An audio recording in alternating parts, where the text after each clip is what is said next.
What's good, beautiful people? In today's video, we got 4 prisoners that killed their cellmates reacting to a life sentence. Shout out to all the new subscribers. Don't forget to like, comment, share, subscribe. And without too much long talking, let's get the video started. Prison is without question a terrible place to be in. We have for decades heard stories of chilling incidents going down in prison, and today we bring you some of the worst. Number 4, Stephen Sanderson. Some people think Stephen D. Sanderson is a hero for slaying his child molester prison cellmate, Sanderson said, but he wants the world to know he isn't. Sanderson laid out his rationale for the slaying before a Saginaw County judge. Then on April 22, he returned to court to hear his sentence. Sanderson said some people have criticized his actions as well. I just did what I thought was best in the time I was given, Sanderson continued. I've been getting these emails saying that, it's not my position to judge anybody. And I want to make it quite clear that I didn't judge him. I know God is the only judge we have. I've just set the appointment up. Bruh.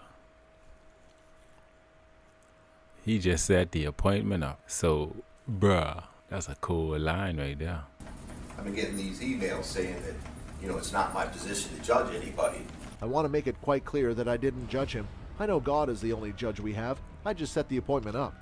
Wow. Sanderson, 51, pleaded guilty in February to second degree for slaying the 67-year-old Dyer, a Grand Haven native.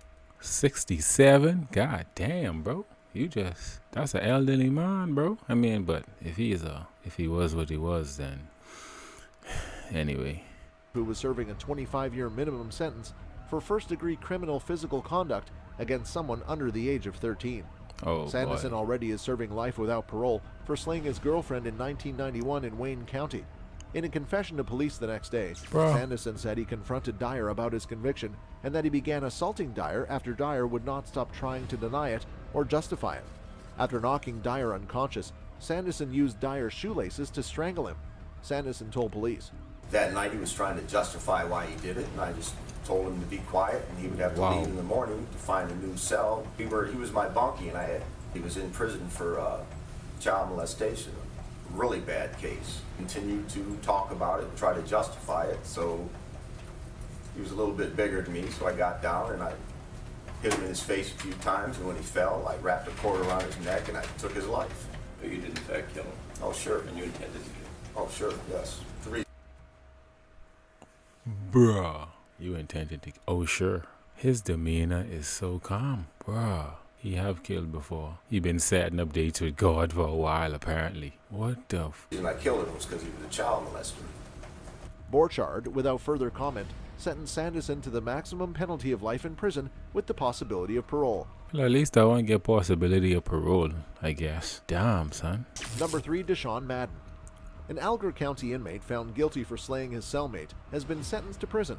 23-year-old Deshaun Madden has been sentenced to a minimum of 60 years and a maximum of 90 years.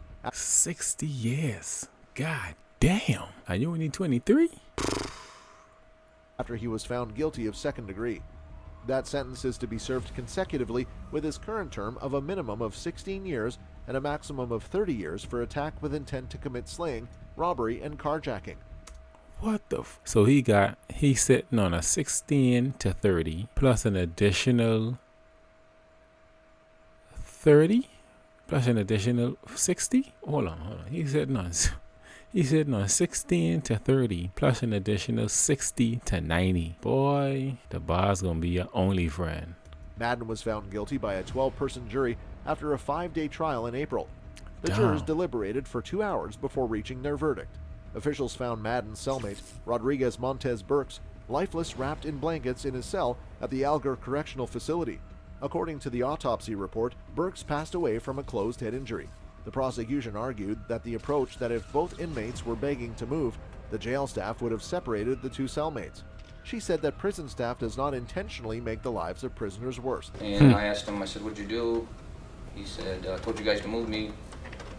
I proceeded to go down to the cell. I noticed there was a bundle of blankets on the bottom bunk. Wow. I just looked at Officer Eisman, I said, he's dead. He was sweaty, real slippery sweaty. So he dialed up his bunkie because he wanted to move and didn't get his way? Boy, oh boy. Prison officers and the inmates that testified also had different viewpoints on the relationship between Burks and Madden. The officers thought Burks felt threatened by Madden. However, Alger County prosecuting attorney Karen Barman highlighted one point from the testimonies. Everyone agreed that it was possible to escape an undesirable cellmate. I really need to get moved. I've been placed in the cell with a homo in parentheses, and that's not something I'm into. This is degrading and uncomfortable. I need to move today. I talked with the staff soon as I see his. Now it's true that if So the truth is, he was one of them guys who was on the other side, and and what this fella name? Something with a D, and he just wasn't on that run. Okay, so you just dial him up because he was gay? Shit. Jamie Osuna, convicted in the Jesus, Lord of mercy. Look at this fella. What? He have to be a lifer in prison. Like, he been in prison all his life. Look at these tattoos all over the face, head, everywhere. Face. It's me face and head. I'm going to say forehead because that big that look like the Star David type thing. Maybe the peace thing. I don't, bruh. 2011 slaying of a woman in Bakersfield, was found incompetent to stand trial in the grisly slaying of his cellmate. Kings County Judge Randy Edwards made the finding after listening to testimony from two psychiatrists who determined Osuna did not understand the criminal proceedings against him and could not assist his legal team in the preparation of a defense. Criminal proceedings were then suspended until Osuna, 32, is restored to competency. Because obviously if a person is incompetent, that person will not understand the proceedings, and obviously that's a fundamental violation. What they want to know is this person competent to proceed to trial?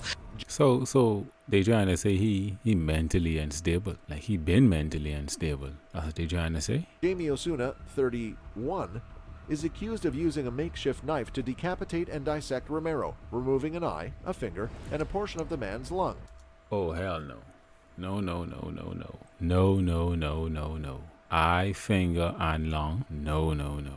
Why he even had a cellmate? Wow. Romero, who has spent 27 years in prison, was put in the cell with Osuna after arriving from Mule Creek State Prison, according to the lawsuit. He was convicted of second degree after fatally shooting a woman in Compton when he was a teenager and associating with gang members. He was nearing parole eligibility. His new cellmate, Osuna, was serving a life sentence for the slaying and torture of Yvette Pena, 37, at a Bakersfield motel in 2011. So this guy already have a life sentence. It don't even matter to him if he take another one.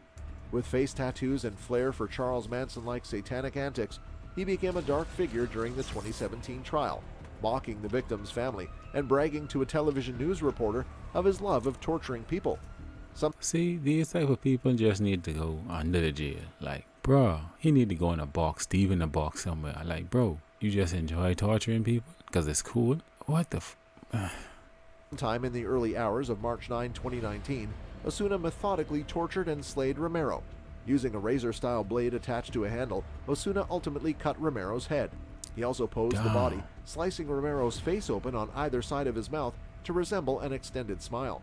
Guards found Osuna. He gave the man a Joker. The Joker smile, literally. Like, this guy really sick in the head. Like, this a really sick one, yeah. Osuna wearing a necklace made of Romero's body parts. What? Hold up, a necklace with his body parts? An extended smile. Guards found Osuna wearing a necklace made of Romero's body parts. What the fuck? What? No way. Like, what parts of the body? Like, you just, what, a necklace out of bones? Bro, what you mean by necklace? Like, the whole necklace is made out of body parts, or he just had like a body part pendant? Because, what, bro? Why the officers did not discover the grisly scene earlier is not detailed in the reports, but a lawsuit by Romero's family says the bars were covered by a white sheet, suggesting the guards failed to make a thorough check of the cell. The Department of Corrections disputed the findings of the reports, saying in a statement it had conducted a thorough and complete investigation from the very beginning. The family's lawsuit also questions why Romero was in a cell with Osuna, a convicted slayer and self-styled Satanist. Yes, that's a big question. Why he had any friggin' cellmates? Why? Any at all? That's a fat question. No way this guy should have had, he shouldn't even have human connection, even though we all need human connection. But this guy, no. A self-acknowledged Satanist and torturous. I don't even know if that's a word, but someone who enjoys torture? Like, no, bro. Number 1, Derek Romano. A man who was serving a prison sentence for slaying a pizza delivery driver will now spend another pizza delivery driver. This just all of these people crazy. Like pizza delivery, bro. 17 years behind bars for taking the life of his cellmate. Derek Romano was serving a 55-year sentence for the slaying of 49-year-old pizza delivery driver John Sullivan in Indianapolis in January 2014. Jeremiah Roberts was his accomplice in that incident. Roberts was serving a 68-year sentence at Wabash Valley Correctional Facility, where Romano was also serving time. Yo, whoever the judge is that gave these sentencing out, like, he just was 55 years, 68 years. They wasn't coming out at all. Like, damn, bro. The two requested to become cellmates and had shared a living space since September 26, 2019. Roberts was found lifeless in his bunk on May 3, 2020. Oh, really? Romano told investigators the two inmates were drinking homemade wine the night before and arguing over stupid stuff when he lost control, beating Roberts to his end with his hands and feet. Roberts suffered severe injuries to his head and neck. Blood was found splattered throughout the cell.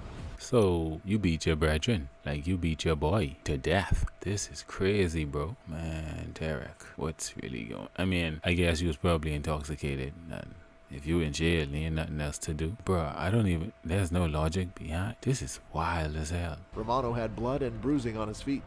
Court documents say Romano left notes on the wall of the cell.